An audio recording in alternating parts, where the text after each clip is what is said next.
আসসালামু আলাইকুম বন্ধুরা, আজকে তোমাদের সাথে সানসিল্কের পাওয়ার শট ট্রিটমেন্ট নিয়ে রিভিউ শেয়ার করব। এটার মূলত 4টি প্যাকেট আছে, আর আমি নিয়ে নিয়েছিলাম পিঙ্ক কালারেরটি, কারণ পিঙ্ক কালারটি দেয় স্মুথ এবং রিভাইভাল লুক। তো প্রথমেই আমি হেয়ারটিকে শ্যাম্পু করে নিয়েছি। শ্যাম্পু করার পর দেখতেই পাচ্ছ আমার চুলগুলো একটু রাফ রাফ লাগতেছে।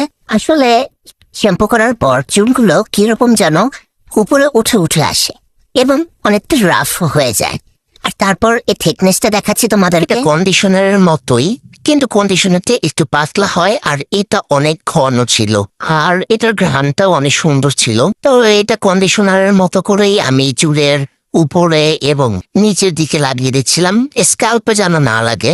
স্ক্যাল্পে লাগলে হয়তো চুল উঠতে পারে। ওরে শালা, এটা লাগানোর সময় চুল এত স্মুথ লাগতেছিল, তাই আমি একটু বেশি পরিমাণে লাগাইছি। এই প্যাকেটটির দাম 160 টাকা। 160 টাকায় 20 ml। 20 ml আমার মনে হয় বড় জোর 3বারই ব্যবহার করা যাবে আমার চুলে। আর একটু বেশি দিতে পারতো না।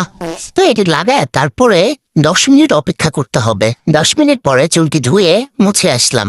আরে শালা, চুল দেখে চকচক করে, এত শাইনি হয়ে গেছে। ও মাই গড। আমার চুলে হয়তো ওইভাবে বোঝা যাচ্ছে না, কিন্তু যারা স্ট্রেট করো, ব্লো ড্রাই করো, তারা খুব ভালোভাবে রিলেট করতে পারবা। এটা জাদুর মতো কাজ করে। এইটা ব্যবহার করার পর 4 দিন আমি শ্যাম্পু করি নাই, কিন্তু তারপরও চুলগুলা এত জোস ছিল। সব কথার এক কথা, এইটা ব্যবহার করার পর একটা অসুবিধা হয়, সেটা হচ্ছে গিয়া তোমার চুল তুমি সোপা করে রাখতে পারবা না, কারণ এইটা শুধু খুইলা যাবে খুইলা যাবে খুইলা যাবে। তারপর সারাক্ষণ ইচ্ছা করবে শুধু চুল নিয়েই থাকতে, বুঝলা?